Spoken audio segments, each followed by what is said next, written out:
Hi hello welcome back to R G tailoring class. ನಾನಿವತ್ತು ಶುಕ್ರವಾರ, ಹೋದ ವಾರ ಹೇಳ್ದಂಗೆ ನಾನು ವಾರಕ್ಕೊಂದು ದಿವಸ ನಾನು ದುಡ್ದಿರೋಂಥ ದುಡ್ಡನ್ನ ಓಪನ್ ಮಾಡಿಬಿಟ್ಟು ಎಷ್ಟಿದೆ ಅಂತೇಳಿ ನೋಡೋದು. ಆದರೆ ನಾನು ಇವತ್ತು ಬೆಳಗ್ಗೆನೇ ಎಷ್ಟು ಅಮೌಂಟ್ ಇದೆ ಅಂತೇಳ್ಬಿಟ್ಟು ನಾನು ತೆಗೆದುಬಿಟ್ಟು ಪೂಜೆಗೆ ಇಟ್ಟಿದ್ದೆ. ಈಗ ಸಂಜೆ ನಾನು ವಿಡಿಯೋ ಮಾಡ್ತಾ ಇರೋದು, ನಿಮಗೆಲ್ಲ ಹೇಳೋಣ. ಇದರಲ್ಲಿ ಒಂದು ವಿಷಯ ಇದೆ ಫ್ರೆಂಡ್ಸ್, ಏನಂತ ಅಂದರೆ ಈ ವಾರ ಸ್ವಲ್ಪ ಅಮೌಂಟು ಜಾಸ್ತಿ ಇದೆ. ಅಂದರೆ ಒಂದು 2,000 ಹೆಚ್ಚಿಗೆ ಅಮೌಂಟ್ ಇದೆ. ಅದು ಈ ವಾರ ಹೊಲಿದಿರೋ ಅಮೌಂಟ್ ಅಲ್ಲ, ಅದು ಒಂದು ವರ್ಷದ ಹಿಂದೆಯೇ ನನಗೆ ಬರಬೇಕಾಗಿರೋ ಅಮೌಂಟು ಈ ವಾರದಲ್ಲಿ ಸಿಕ್ಕಿದೆ. ಅದರದ್ದು ಒಂದು ಕತೆ ಹೇಳ್ತೀನಿ. ನೀವು ಟೈಟಲ್ ನೋಡ್ತಾ ಇರೋ ಹಾಗೆಯೇ ಇವಳ್ಯಾವ ಸೀಮೆ ಟೈಲರ್ತಿ, ಇವಳೇನು ಯಾವಾಗೂ ಇಲ್ಲೇ ಬಟ್ಟೆ ಹೊಲಿತಿರ್ತಾಳ ನೋಡ್ತೀನಿ, ಮತ್ತು ಏನು ಭಾರಿ ಇವಳು ದುಡ್ಡೇ ನೋಡಿದ್ದ ಅಂತೇಳ್ಬಿಟ್ಟು ನನಗೆ ಹೇಳಿದ್ದಾರೆ. ಆದರೆ ನಾನು ಈ ವಿಡಿಯೋದಲ್ಲಿ ಒಂದು ಕತೆ ಹೇಳ್ತೀನಿ. ಇದರಲ್ಲಿ ನನ್ನ ತಪ್ಪಿದೆಯಾ ಇಲ್ಲ ನಂಗೆ ಈ ರೀತಿ ಹೇಳ್ದವ್ರು ತಪ್ಪಿದೆಯಾ ಅಂತೇಳ್ಬಿಟ್ಟು ನೀವೇ ಹೇಳಬೇಕು. ಈ ರೀತಿ ಸಂದರ್ಭನ ಎಲ್ಲ ಟೈಲರ್ಸು ಎದುರಿಸಿರ್ತಾರೆ ಅಂತ ಅಂದ್ಕೊಳ್ತೀನಿ. ಯಾಕಂದರೆ ಈ ವಿಡಿಯೋದಲ್ಲಿ ನಾನು ಕೊನೆವರೆಗೂ ಏನಾಯಿತು ಅಂತೇಳಿ ಹೇಳ್ತೀನಿ. ಇದರಲ್ಲಿ ಹೇಗೆ 2,000 ರೂಪಾಯಿ ಜಾಸ್ತಿ ಬಂತು ಅಂತ ಹೇಳ್ತೀನಿ. ಅದು ನಾನು ಕಷ್ಟಪಟ್ಟಿರೋಂತಹ ದುಡ್ಡು ಫ್ರೆಂಡ್ಸ್. ಅದು ಹೇಗೆ ಒಂದು ವರ್ಷದ ಹಿಂದೆಯೇ ಆ ದುಡ್ಡು ನನಗೆ ಬರಬೇಕಾಗಿತ್ತು, ಈ ವಾರ ಬಂತು. ನಾನು ಹೋದ ವಾರ ವಿಡಿಯೋದಲ್ಲೇ ಹೇಳಿದ್ದೆ, ನಿಮ್ಗೆ ಯಾರಾದರೂ ಕಸ್ಟಮರು ಹೊಲಿದಿರೋ ಬಟ್ಟೆ ದುಡ್ಡನ್ನ ಕೊಡದೆ ಸತಾಯಿಸ್ತಾ ಇದ್ದರೆ ದೇವ್ರ ಎದುರಿಗೆ ಕಾಮಾಕ್ಷಿ ದೀಪದಲ್ಲಿ ತುಪ್ಪದ ದೀಪನ ಹಚ್ಚಿ ನಿಮಗೆ ಆ ದುಡ್ಡು ಬಂದೇ ಬರುತ್ತೆ ಅಂತ ನಾನು ಹೋದ ವಿಡಿಯೋದಲ್ಲಿ ಹೇಳಿದ್ದೆ. ನಾನು ಸಹಿತ ಅದೇ ರೀತಿ ಹಚ್ಚಿದ್ದೆ. ನಾನು ಪ್ರತಿ ವಾರ ಹಚ್ತೀನಿ ನೋಡಿ. ಈ ವಾರ ಈ 100 ರೂಪಾಯಿ ನೋಟೆ ಅವರು ಕೊಟ್ಟಿರೋದು. ಅದರಲ್ಲಿ ಬೆಳಗ್ಗೆ ನಾನು ಸ್ವಲ್ಪ ಪೂಜೆಗೆಲ್ಲ ಇಟ್ಬಿಟ್ಟು ನಾನು ಲೈನಿಂಗ್ ತರಿಸಿದ್ದೆ, ಒಂದು 300 ರೂಪಾಯಿ ಅನಿಸುತ್ತೆ. ಈಗ ಫ್ರೆಂಡ್ಸ್ ಏನು ಕತೆ ಅಂತ ಹೇಳ್ತೀನಿ. ನನಗೆ ಒಬ್ಬರು ಕಸ್ಟಮರು ಒಂದು ವರ್ಷದ ಹಿಂದೆ 2 ಬ್ಲೌಸ್ ಕೊಟ್ಟಿದ್ದರು. 2 ಬ್ಲೌಸಲ್ಲಿ ಒಂದು ಎಂಬ್ರಾಯ್ಡ್ರಿ ಮತ್ತೊಂದು ಹಾಗೆ ಸ್ಟಿಚ್ ಮಾಡೋವಂಥದ್ದು.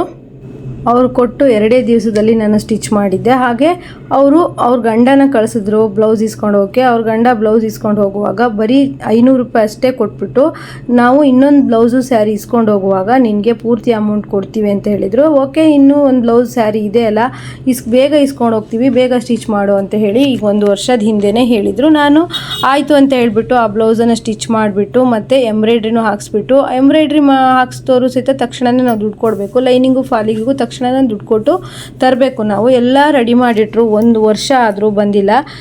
ಈಗ ಮೊನ್ನೆ ತಕ್ಷಣ ಬಂದುಬಿಟ್ಟು ನಮಗೆ ಸ್ಯಾರಿ ಬ್ಲೌಸ್ ಬೇಕು ಅಂದರು. ನಾವು 1 ವರ್ಷದಿಂದ ಅದನ್ನು ಸೇಫಾಗಿ ಇಡಬೇಕಲ್ವ. ಅವ್ರ ಬಟ್ಟೆ ಚೂರು ಏನಾದರೂ ತೊಂದರೆ ಆದ್ರೂ ನಾವು ಕೈಯಿಂದ ದುಡ್ಡು ಕೊಡಬೇಕಾಗತ್ತೆ. ಅದನ್ನು ಯೋಚನೆ ಮಾಡಲ್ಲ ಅವರು ಹೇಗಂತ ಅಂದರೆ, ಎಲ್ಲೋ ಫಂಕ್ಷನಿಗೆ ನಾಳೆ ಹೋಗಬೇಕಾಗಿತ್ತು, ಇವತ್ತು ಬ್ಲೌಸು ಸ್ಯಾರಿನ ಇಸ್ಕೊಂಡು ಹೋಗಿ ಬಂದರು. ನಾನು ಹೇಳಿದೆ ಟೋಟಲು 2,000 ರೂಪಾಯಿ 2,200 ರೂಪಾಯಿ ಏನೋ ಆಗಿತ್ತು ಅವ್ರದ್ದು. ನಾನು 500 ರೂಪಾಯಿ ಲೆಸ್ ಮಾಡಿ ನೀವಿನ್ನೂ 1,900 ರೂಪಾಯಿ ಕೊಡಬೇಕಾಗತ್ತೆ ಅಂದೆ. ಅವ್ರಿಗೆ ಒಂದೇ ಸತಿ ಶಾಕ್ ಆಯಿತು. ನಾನು ಒಂದು ವರ್ಷದ 3 ತಿಂಗಳು ಹಿಂದೆ ಬಂದು ಅವ್ರ ಗಂಡ 500 ರೂಪಾಯಿ ಕೊಟ್ಟಿರೋದನ್ನ ನಾನು ಕರೆಕ್ಟಾಗಿ ಅವ್ರ ಹೆಸರೆಲ್ಲ ಬರೆದ್ಬಿಟ್ಟು, ಅವರು ಕೊಟ್ಟಿರೋ ಡೇಟು, ವಾರ ಪ್ರತಿಯೊಂದು ಬರೆದಿಟ್ಟಿದ್ದೆ. ಅದನ್ನು ಅವ್ರಿಗೆ ಬುಕ್ಕಲ್ಲಿ ತೋರಿಸಿದ ತಕ್ಷಣ ಅವ್ರು ಫುಲ್ಲು ಶಾಕ್ ಆದರು. ಯಾಕಂದರೆ ತುಂಬ ಜನ ಹೀಗೆ ಮಾಡ್ತಾ ಇರ್ತಾರೆ. ಒಂದು ಬ್ಲೌಸ್ ಹೊಲಿಸ್ಕೊಳ್ತಾರೆ, ಟೈಲರ್ ಕೈಯಲ್ಲಿ 2 ಬ್ಲೌಸ್ ಬಿಟ್ಟು ಹೋಗಿರ್ತಾರೆ. ಮತ್ತು ಅವ್ರು 1 ವರ್ಷ ಬಿಟ್ಟು ಬಂದು ನಾವು ಅಷ್ಟು ಕೊಟ್ಟಿದ್ವಿ ಇಷ್ಟು ಕೊಟ್ಟಿದ್ವಿ, ಮತ್ತು ನಿಮ್ಗೆ ಕೊಡೋದಕ್ಕೆ ಏನೂ ಬಾಕಿ ಇಲ್ಲ, ಹಾಗೆ ಹೀಗೆ ಅಂತೇಳಿ ನಂಗೆ ತುಂಬ ಜನ ಅದೇ ಥರ ಮಾಡಿದ್ದಾರೆ. ಹಾಗೆ ನಾನು ಇವಾಗಂತೂ ಒಂದು 5 ನಿಮಿಷ ಲೇಟ್ ಆದರೂ ಪರವಾಗಿಲ್ಲ, ಯಾರೆಲ್ಲ ನನಗೆ ದುಡ್ಡು ಕೊಡಬೇಕೋ ಫಸ್ಟು ನಾನು ಬರೆದಿಟ್ಕೊಳ್ತೀನಿ. ಯಾಕಂದರೆ ಅವರು ಕೊಟ್ಟಿದ್ದೀನಿ ಅನ್ನೋದು, ನಾವು ಕೊಟ್ಟಿಲ್ಲ ಅನ್ನೋದು ಸುಮ್ಮನೆ ಅವರಿಗೂ ನಮಗೂ ಸುಮ್ಮನೆ ಯಾಕೆ ಜಗಳ ಅಂದ್ಬಿಟ್ಟು ನಾನು ಎಷ್ಟೇ ಕ್ಲೋಸ್ ಫ್ರೆಂಡ್ಸ್ ಆಗಲಿ, ಎಷ್ಟೇ ರಿಲೇಷನ್ ಆಗಲಿ, ನಾನು ಬರೆದಿಡ್ತೀನಿ. ಯಾಕಂದರೆ ನಾವು ಎಷ್ಟು ಇನ್ವೆಸ್ಟ್ ಮಾಡಿದ್ದೀವಿ ಒಂದು ಬ್ಲೌಸ್ ಹೊಲಿಯೋದಕ್ಕೆ, ಹಾಗೆ ನಮಗೆ ಅದರಿಂದ ಎಷ್ಟು ಅಮೌಂಟ್ ಬಂದಿದೆ ಅನ್ನೋದು ನಮ್ಗೆ ವಾರಕ್ಕೊಂದು ಸರಿ ಗೊತ್ತಾಗ್ತಾ ಇದ್ದರೆ ನಾವು ಮಾಡ್ತಿರೋ ಕೆಲಸದಲ್ಲಿ ನಮಗೆ ಒಂದು ಸಕ್ಸಸ್ ಇರುತ್ತೆ. ಅದೇ ನಾನು ಬರೆದಿಟ್ಟಿದ್ದೆ. ಅವರಿಗೆ ತೋರಿಸಿದ ತಕ್ಷಣ ಅವ್ರು ಫುಲ್ ಶಾಕ್ ಆದರು. ಹೇಗಂದರೆ ಅವ್ರಿಗೆ ಹೊಲಿದಿರೋ ಬ್ಲೌಸಿಂದ ಅಷ್ಟೇ ದುಡ್ಡು ಕೊಟ್ಟು, ಅಂದರೆ ಒಂದು ಅವರ ರೇಂಜೇನು ಒಂದು 600-700 ರೂಪಾಯಿ ಕೊಟ್ಟು ಒಯ್ಯೋದು ಅಂತ ಹೇಳಿ ಅವರು ಬಂದಿದ್ದರು. ಆದರೆ ಅವ್ರದ್ದು ಹಳೆ ಬ್ಯಾಲೆನ್ಸು 1,900 ರೂಪಾಯಿ ಇದೆ ಅಂದ ತಕ್ಷಣ ಅವರು ನನಗೆ ಬೈಯೋಕ್ಕೆ ಸ್ಟಾರ್ಟ್ ಮಾಡಿದ್ರು. ಅಂದರೆ ಬೈಯೋಕ್ಕೆ ಅಂತಂದರೆ ಅವ್ರು ಹೇಳೋದು, ಇವಾಗ ನಾವು 900 ರೂಪಾಯಿ ಕೊಡ್ತೀವಿ, ಮತ್ತು 1,000 ರೂಪಾಯಿನ ಇನ್ನು ಸ್ವಲ್ಪ ದಿವಸ ಬಿಟ್ಟು ತಂದು ಕೊಡ್ತೀವಿ, ಬಟ್ಟೆನ ಕೊಡಿ ಅಂತ ಹೇಳಿದ್ರು. ನಾನು ಹೇಳಿದೆ ಅದೆಲ್ಲ ಇಲ್ಲ, ನಾನು ಸಹಿತ ಈ ಎಂಬ್ರಾಯ್ಡ್ರಿ ಮಾಡಿದ್ರಿಗಾಗಿರ್ಬೋದು, ನಾನು ಕೆಲಸಕ್ಕೆ ಇಟ್ಕೊಂಡಿರೋ ಹುಡುಗಿಯರಿಗಾಗಿರ್ಬೋದು ದುಡ್ಡು ಕೊಡಲೇಬೇಕಾಗಿದೆ. ಹಾಗಾಗಿ ಹಾಗಾಗೋದಿಲ್ಲ. ನಾನು ಒಂದು ವರ್ಷವೇ ನಿಮ್ಮ ಬಟ್ಟೆನ ಸೇಫಾಗಿ ತೆಗೆದಿಟ್ಟಿರೋಳಿಗೆ ಇನ್ನೂ ನಾನು ಒಂದು ತಿಂಗಳು ತೆಗೆದಿಡೋಕ್ಕೇನು ನನಗೇನು ತೊಂದರೆ ಇಲ್ಲ. ನಾನು ಬಟ್ಟೆ ದುಡ್ಡು ಕೊಡೋವರೆಗೂ ಬಟ್ಟೆ ಕೊಡಲ್ಲ ಅಂತ ಅವ್ರಿಗೆ ಹೇಳಿದೆ. ಅವ್ರಿಗೆ ನನ್ನ ಎದುರುಗಡೆ ಚೆನ್ನಾಗೇ ಮಾತಾಡಿ ನನ್ನ ಕಸ್ಟಮರ್ ಇನ್ನೊಬ್ರಿದ್ದಾರೆ ಅವ್ರ ಹತ್ರ ಹೋಗ್ಬಿಟ್ಟು ಅವಳೇನು ಮಹಾನ್ ಟೈಲರ್ತಿನ ಹಂಗೆ ಎಷ್ಟು ದಿವಸ ಹೊಲಿತಾಳೆ ಈ ಊರಲ್ಲಿ ನೋಡೋಣ ಹಾಗೆ ಹೀಗೆ ಅಂತೇಳಿ ಅವಳೊಬ್ಬಳೇ ಟೈಲರ, ಅವಳಂತ 100 ಜನ ಟೈಲರು ಬಟ್ಟೆ ಹೊಲಿತಾರೆ, ಅಲ್ಲಿಗೆ ಹೋಗ್ತೀನಿ ನಾನು ಅಂತ ಹೇಳಿದ್ರು. ಇವ್ರಿಗೆ ನನ್ನ ಹತ್ರ ಇರೋ ಕಸ್ಟಮರು 10 ವರ್ಷ 15 ವರ್ಷದಿಂದ 20 ವರ್ಷದಿಂದ ನನ್ನ ಹತ್ರ ಇರೋ ಕಸ್ಟಮರಿಗೆ ನಾನು 1,000 ಅಲ್ಲ ಫ್ರೆಂಡ್ಸ್ 3,000 ಅಮೌಂಟನ್ನು ಅವರು ಕೊಡದೇ ಇದ್ದರು ಯಾರನ್ನಾರು ಕಳಿಸಿದ್ರು ಸಹಿತ ನಾನು ಕೊಟ್ಟು ಕಳಿಸಿದ್ದೀನಿ.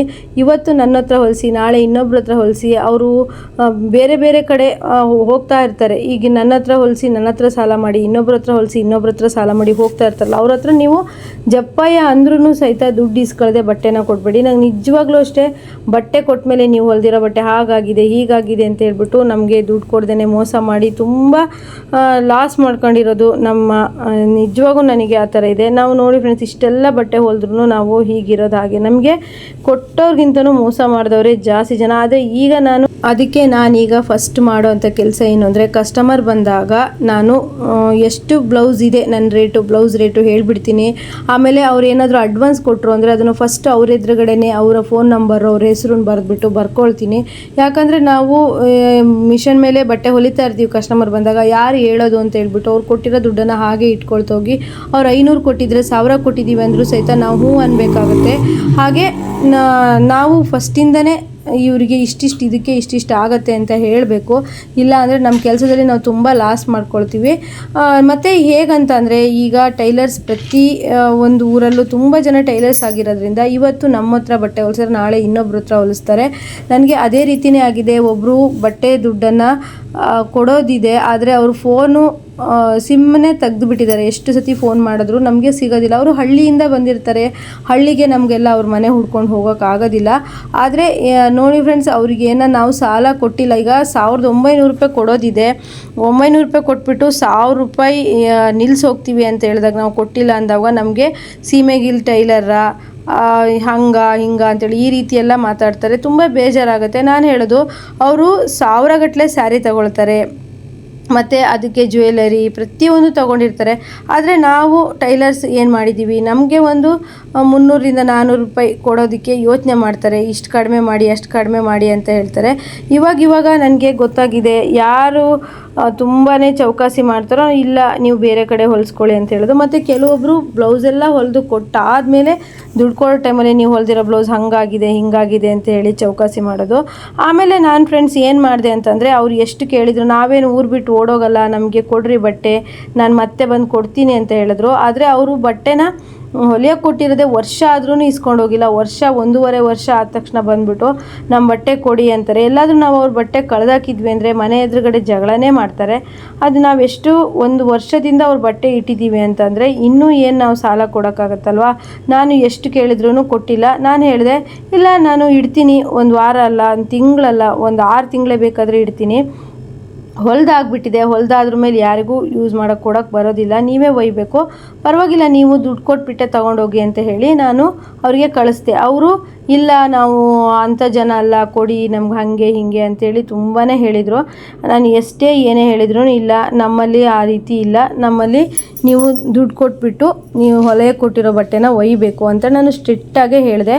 ನಂತರ ಅವರಿಗೆ ಏನು ಅನ್ನಿಸ್ತೋ ಗೊತ್ತಿಲ್ಲ, ಬೇರೆ ಕಡೆಯಿಂದ ತಂದರು. ಆದರೆ ನನಗೆ ಅವರನ್ನು ಪರಿಚಯ ಮಾಡಿಸಿದ್ರಲ್ಲ ಆ ಕಸ್ಟಮರ್ ಹತ್ರ ಹೇಳಿದ್ರಂತೆ ನಮ್ಮ ಹತ್ರ ದುಡ್ಡಿರಲಿಲ್ಲ, ನಾವು ಬೇರೆಯವ್ರ ಕೈಯಲ್ಲಿ ಇಸ್ಕೊಂಡು ಕೊಟ್ವಿ ಹಾಗೆ ಹೀಗೆ ಅಂತ ಹೇಳಿದ್ರಂತೆ. ಫ್ರೆಂಡ್ಸ್ ಅವರಿಗೆಲ್ಲ ಅಷ್ಟು ಕಷ್ಟ ಇದ್ದರೆ ಇಷ್ಟೆಲ್ಲ ಎಂಬ್ರಾಯ್ಡ್ರಿ ಮಾಡಿರಿ ಹೊಲೀರಿ ಅಂತೇಳಿ ಹೇಳೋದಿಲ್ಲ. ಆದರೆ ಟೈಲರ್ಸಿಗೆ ಕೊಡೋದಕ್ಕೆ ಮಾತ್ರ ಅವರಿಗೆ ಕೈ ಬರೋದೇ ಇಲ್ಲ. ನಾವು ಬೆಳಗ್ಗೆಯಿಂದ ಸಂಜೆವರೆಗೂ ಯಾವುದಾದ್ರೂ ಫಂಕ್ಷನ್ ಇದ್ರೂ ಅಲ್ಲಿಗೆ ಹೋಗ್ದೇನೆ, ಎಲ್ಲಿಗೂ ಹೋಗ್ದೇನೆ ನಮ್ಮ ಆಸೆ ಆಕಾಂಕ್ಷೆಗಳನ್ನೆಲ್ಲ ಬಿಟ್ಬಿಟ್ಟು ಇಡೀ ದಿವಸ ನಮ್ಮ ಫ್ಯಾಮಿಲಿ ಕಮಿಟ್ಮೆಂಟಿಗೆ ಅಂತೇಳಿ ದುಡಿತೀವಲ್ವ. ಅವರು ಆ ರೀತಿ ಅಮೌಂಟ್ ಕೊಟ್ಟಿಲ್ಲ ಅಂದವಾಗ ನಮ್ಗೆ ಎಷ್ಟು ಬೇಜಾರಾಗುತ್ತೆ. ಅದಕ್ಕೆ ಫ್ರೆಂಡ್ಸ್ ಈ 1,900 ರೂಪಾಯಿ ಅಮೌಂಟ್ ಅನ್ನೋದು 1 ವರ್ಷದ ಹಿಂದೆಯೇ ನನಗೆ ಬರಬೇಕಿತ್ತು, ಅದು ಇವಾಗ ಬಂದಿದೆ. ಈಗ ನಾವು ನೋಡಿ ಅವ್ರಿಗೇನಾದರೂ ನಾವು ಹಾಗೇ ಬಟ್ಟೆ ಕೊಟ್ಟು ಆಯಿತು 1,000 ತಂದುಕೊಡಿ ಅಂದರೆ ಅವರು ನಿಜವಾಗ್ಲೂ ನಮ್ಮ ಮನೆ ಹತ್ರನೂ ಸುಳಿದಾಡಲ್ಲ. ಇದೇ ರೀತಿಯೇ ತುಂಬ ಜನ ಟೈಲರ್ಸ್ಗಳಿಗೆ ಮಾಡಿರ್ತಾರೆ. ಆದರೆ ನಾನು ಮಾತ್ರ ಇವಾಗ ತುಂಬಾ ಕಂಡೀಷನ್ ಆಗಿ ಯಾರಿಗಾದರೂ ಅಷ್ಟೇ, ಫ್ರೆಂಡ್ಸ್ ಆಗಿರಲಿ, ರಿಲೇಷನ್ ಆಗಿರಲಿ ಹೇಳ್ತೀವಿ. ಯಾಕಂದರೆ ನಮಗೂ ನಮ್ಮದೇ ಆದ ಕಮಿಟ್ಮೆಂಟ್ ಇರುತ್ತೆ. ಪ್ರತಿ ತಿಂಗಳಾಗ್ತಿದ್ದಂಗೆ ಬಾಡಿಗೆ ಕಟ್ಟಬೇಕಾಗಿರುತ್ತೆ, ಹಾಲ್ ಬಿಲ್ ಕೊಡಬೇಕಾಗಿರುತ್ತೆ, ತರಕಾರಿ ತರಬೇಕಾಗಿರುತ್ತೆ, ಪ್ರತಿಯೊಂದು ಖರ್ಚು ನಮಗಿರುತ್ತೆ. ಹಾಗಾಗಿ ನಾವು ಕಂಡೀಷನ್ ಆಗೇ ಹೇಳಬೇಕು. ಈಗೆಲ್ಲ ಫ್ರೆಂಡ್ಸ್ ಅಷ್ಟೊಂದು ಬ್ಲೌಸ್ ಹೊಲ್ಸೋಕ್ಕಾಗಿರೋ ಇಲ್ಲದೇ ಇರೋಷ್ಟು ಬಡವರಂತೂ ಯಾರೂ ಇರೋದಿಲ್ಲ. ಆ ಥರ ಬಡವರು ಇರೋರು ಇಷ್ಟೆಲ್ಲ ಬ್ಲೌಸ್ ಹೊಲ್ಸೋಕೋದಕ್ಕೂ ಬರೋದಿಲ್ಲ. ಹಾಗಾಗಿ ನಾನು ಫಸ್ಟೆಲ್ಲ ತುಂಬಾ ಪಾಪ ಅಯ್ಯೋ ಅವ್ರು ಬಡವರು ಅಂತೇಳ್ಬಿಟ್ಟು ಬಿಡ್ತಾ ಇದ್ದೆ. ಆದರೆ ಇವಾಗ ನನಗೆ ಅದು ಗೊತ್ತಾಗಿದೆ. ನಮ್ಮ ಹತ್ರ ಬರೋವಾಗ ಹತ್ಕೊಂತ ಅಯ್ಯೋ ನಮಗೆ ಕಷ್ಟ, ಬಟ್ಟೆ ತಗೊಳ್ಳೋಕೆ ಕಷ್ಟ ಅಂದು ಬೇರೆ ಟೈಲರ್ ಹತ್ರ ತುಂಬ ದುಡ್ಡು ಕೊಟ್ಟು ಹೊಲ್ಸಂಥವ್ರು ನನಗೆ ಗೊತ್ತಿದ್ದಾರೆ. ಹಾಗಾಗಿ ನಾನು ಇವಾಗ ನಮಗೂ ಅವ್ರಿಗಿಂತ ಜಾಸ್ತಿನೇ ಕಷ್ಟ ಇದೆ ಅಂದ್ಬಿಟ್ಟು ನಾನು ಬಟ್ಟೆ ಹೊಲ್ದಿರೋ ದುಡ್ಡನ್ನು ಬಿಡೋದಿಲ್ಲ. ನಾನು ಈ ಟಾಪಿಕಲ್ಲಿ ಏನು ಹೇಳಿದೆ ಅಂದರೆ, ಯಾರೆಲ್ಲ ಟೈಲರ್ಸ್ ಈ ವಿಡಿಯೋನ ನೋಡ್ತಾ ಇದ್ದೀರಾ, ಟೈಲರಿಂಗ್ ಮಾಡ್ತಾ ಇದ್ದೀರಾ, ತುಂಬ ಎಕ್ಸ್ಪೀರಿಯೆನ್ಸ್ ಆಗಿಲ್ಲ, ನಾವು ಇವಾಗ ಟೈಲರಿಂಗ್ ಕಲಿತಾ ಇದ್ದೀವಿ ಅನ್ನೋರು ತುಂಬ ನಾನು ಹೇಳೋದು, ನಿಮಗೆ ಪುಸ್ತಕ ಒಂದು ಇಟ್ಕೊಳ್ಳಿ. ನೀವು ಪುಸ್ತಕನ ಇಟ್ಕೊಂಡು ನಾನು ಇವತ್ತಿಷ್ಟು ಲೈನಿಂಗಿಗೆ ಇನ್ವೆಸ್ಟ್ ಮಾಡಿದೆ, ಲೇಸಿಗೆ ಇನ್ವೆಸ್ಟ್ ಮಾಡಿದೆ, ಈ ರೀತಿ ಟೈಲರಿಂಗ್ ಮೆಟೀರಿಯಲ್ಗೆ ಇನ್ವೆಸ್ಟ್ ಮಾಡಿದೆ ಅಂತ ಬರೆದಿಟ್ಕೊಳ್ಳಿ. ಹಾಗೆ ನಿಮಗೆ ಬಂದಿರೋ ದುಡ್ಡನ್ನು ಸಹಿತ ಬರೆದಿಟ್ಕೊಳ್ತಾ ಹೋಗಿ. ಆಗ ನಿಮಗೆ ಖರ್ಚಾಗಿರೋ ದುಡ್ಡು ಎಷ್ಟು, ನನಗೆ ಉಳಿದಿರೋ ದುಡ್ಡು ಎಷ್ಟು, ನನಗೆ ಲಾಭ ಎಷ್ಟು, ನಷ್ಟ ಎಷ್ಟು ಅಂತೇಳಿ ಗೊತ್ತಾಗುತ್ತೆ. ಫ್ರೆಂಡ್ಸ್, ನಾನು ನೋಡಿ ಬರೆಯೋದ್ರಿಂದ ನನಗೆ ಎಷ್ಟು ಗೊತ್ತಾಗಿದೆ ಅಂದರೆ, ಒಬ್ಬರು ಕಸ್ಟಮರು ನಾವು 350 ಅಂದರೆ 350ನೇ ಕೊಡೋದಿಲ್ಲ. ಅವರು ಚೌಕಾಸಿ ಮಾಡ್ತಾರೆ, 300 ಕೊಡ್ತೀವಿ ಅಂತಾರೆ, ಇಲ್ಲ 250 ಕೊಡ್ತೀವಿ ಅಂತಾರೆ, 200 ಕೊಡ್ತೀವಿ ಅನ್ನೋರು ಇದ್ದಾರೆ. ಆದರೆ ನಾವು ನಾನು ಹೇಳ್ದಷ್ಟೇ ಕೊಡಬೇಕು ಅಂತ ಹೇಳಿ ಜಗಳಕ್ಕೆ ಬೀಳೋಕ್ಕಾಗಲ್ಲ, ಹೊಲ್ದಾಗಿರುತ್ತೆ ಮತ್ತು ಏನೂ ಮಾಡೋಕ್ಕಾಗಲ್ಲ. ಮೊನ್ನೆ ಒಬ್ಬರು ಹುಡುಗಿ, ನಾನು ಫಸ್ಟಿಗೆ ರೇಟ್ ಹೇಳಿದೆ, ಅವಳು ಆಯ್ತು ಅಕ್ಕ ನಾನು ಕೊಡ್ತೀನಿ ಅಂತ ಹೇಳಿದವಳು, ಸ್ಟಿಚ್ ಮಾಡಿ ತೊಗೊಂಡು ಹೋಗುವಾಗ ನಾನು 250ನೇ ತಂದಿರೋದು ಅಂತ ಹೇಳಿದೆ. ನಾನು ಒಂದು ಬ್ಯಾಗಲ್ಲಿ ₹1 ಇಲ್ಲ, ಬೇಕಾದರೆ ನೋಡಿ ಅಂತ ಹೇಳಿದ್ದು. ಹಾಗಿದ್ದಾಗ ಏನೂ ಮಾಡೋಕ್ಕೆ ಬರಲ್ಲ. ಒಂದು ಬ್ಲೌಸಲ್ಲಿ ಕಡಿಮೆ ಸಿಗುತ್ತೆ, ಒಂದು ಬ್ಲೌಸಲ್ಲಿ ನಮಗೆ ಲಾಭ ಸಿಗುತ್ತೆ. ಹೀಗೆಲ್ಲ ಟೈಲರಿಂಗಲ್ಲಿ ಆಗ್ತಾ ಇರುತ್ತೆ. ಯಾರೆಲ್ಲ ಟೈಲರಿಂಗ್ ಕೆಲಸ ಮಾಡ್ತಿದ್ದೀರಾ, ನಾನು ಹೇಳ್ತಾ ಇರೋ ಟಿಪ್ಸನ್ನೆಲ್ಲ ಫಾಲೋ ಮಾಡಿ ಟೈಲರಿಂಗ್ ಕೆಲಸನ ಇಂಪ್ರೂವ್ಮೆಂಟ್ ಮಾಡ್ಕೊಳ್ಳಿ. ಯಾರು ಏನೇ ಹೇಳಿದ್ರು ತಲೆ ಕೆಡಿಸ್ಕೊಬೇಡಿ. ಇವಳು ಸೀಮೆಗಿಲ್ ಟೈಲರ್ತಿನ, ಎಷ್ಟು ದಿವಸ ಬಟ್ಟೆ ಹೊಲಿತಾಳೆ, ಹಾಗೆ ಹೀಗೆ ಏನೇ ಅನ್ನಲಿ, ನೀವು ಧೈರ್ಯದಿಂದ ಹೊಲಿರಿ. ಇವರಲ್ದಿದ್ರೆ ಇನ್ನೊಬ್ಬರು ನೀವು ಬಟ್ಟೆ ಚೆನ್ನಾಗಿ ಹೊಲಿತಾ ಇದ್ದೀರಾ ಅಂತಂದರೆ ನೀವು ಎಲ್ಲೇ ಬಟ್ಟೆ ಹೊಲಿತಾ ಇರಿ, ನಿಮಗೆ ಬಟ್ಟೆನ ತಂದು ಕೊಡ್ತಾರೆ. ನಾನು ಸಹಿತ ಮೊದಲು ಪೇಟೆಯಿಂದ ದೂರದಲ್ಲಿದ್ದೆ, ಆದರೂ ನನಗೆ ಕಸ್ಟಮರ್ ಬಟ್ಟೆ ತಂದು ಕೊಡ್ತಿದ್ರು. ಹೆದರ್ಕೋಬೇಡಿ, ಧೈರ್ಯದಿಂದ ಹೊಲಿರಿ, ಧೈರ್ಯದಿಂದ ಮಾತಾಡಿ ಅಂತ ಹೇಳ್ತಾ ಈ ವಿಡಿಯೋನ ಇಲ್ಲಿಗೆ ಮುಗಿಸ್ತಾ ಇದ್ದೀನಿ. ವಿಡಿಯೋ ಇಷ್ಟ ಆದರೆ ಲೈಕ್ ಮಾಡಿ, ಶೇರ್ ಮಾಡಿ, ಹಾಗೆ ಕಮೆಂಟ್ ಮಾಡಿ ಹೇಳ್ತಾ ಎಲ್ರಿಗೂ ಬಾಯ್ ಅಂತ ಹೇಳ್ತೀನಿ ಫ್ರೆಂಡ್ಸ್. ಓಕೆ, ಬಾಯ್.